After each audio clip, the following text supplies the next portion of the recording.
Well, Jeremy Hansen here from Fox Valley Tech with another segment of Life on the Farm. And joining me today is Clint McLaughlin from Midwest Market Management. Clint, thanks so much for joining me today.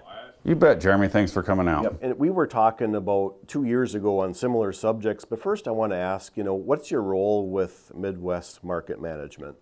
Well, Midwest Market Management is a commodity brokerage firm specializing in farm marketing and producer risk management. We also sell crop insurance, and we utilize that as a tool to help also put a safety net under producers as well. Right.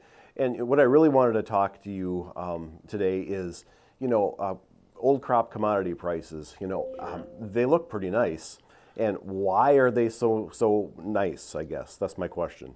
Yep, we have managed to keep prices pretty firm here. Not as strong as we were last year, but some of the hype and enthusiasm is out of the market from the whole war saga. So markets are still firm. I think a lot of what's really holding us on here, especially in the corn market, is Argentina production. They have been very dry down there, have started getting some relief, but I feel like the market's just going to keep a premium in it until we get a little more confidence in the Argentina production. A lot of the Argentina corn production, we haven't even started planting it yet. It's only about 14% planted at the moment, so there's still a lot of growing season ahead of us down there. Right, so a lot of uncertainty then. Correct. So has China been an influence in any of the markets lately? Well, China has done a lot of work to source corn other than here in the U.S. They have been making agreements to purchase a lot of Brazil corn, but even with that happening, we're still holding strong here with prices in the old crop.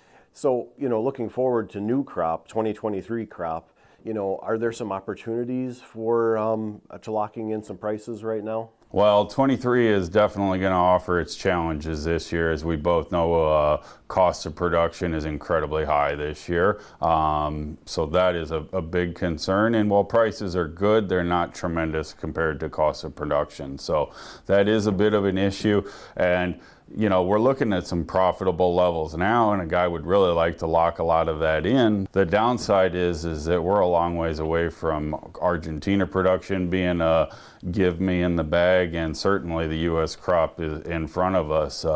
It just creates a lot of opportunities if there is any crop adversity, and there still is a lot of dryness west of the Missouri River. So, there's a far cry from saying that U.S. production has to be huge this year. So until we see some confidence in that, then I think markets stay somewhat well supported here. So what are some of the tools in your toolbox that you're using to help farmers and growers lock in some prices? Well, it is February, so we are putting our average in right now for the crop insurance prices, and there are a lot of crop insurance products out there that can be commingled with your marketing plan. So first step is build a strong foundation there.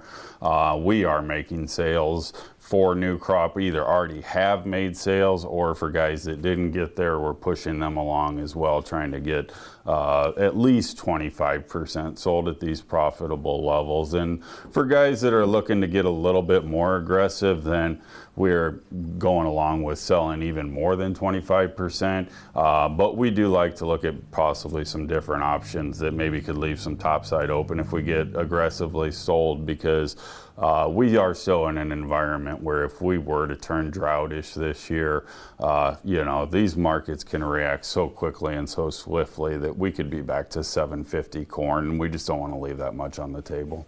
Right, and it's always interesting to have these discussions, and we do not know what the weather is going to be, and we do not know what the prices are going to be, so we just got to protect our bottom line where we can. Clint, thank you so much for your insight today. I really appreciate taking a few minutes out and talking with me. You bet. Thanks for coming out, Jeremy. Yep, thank you.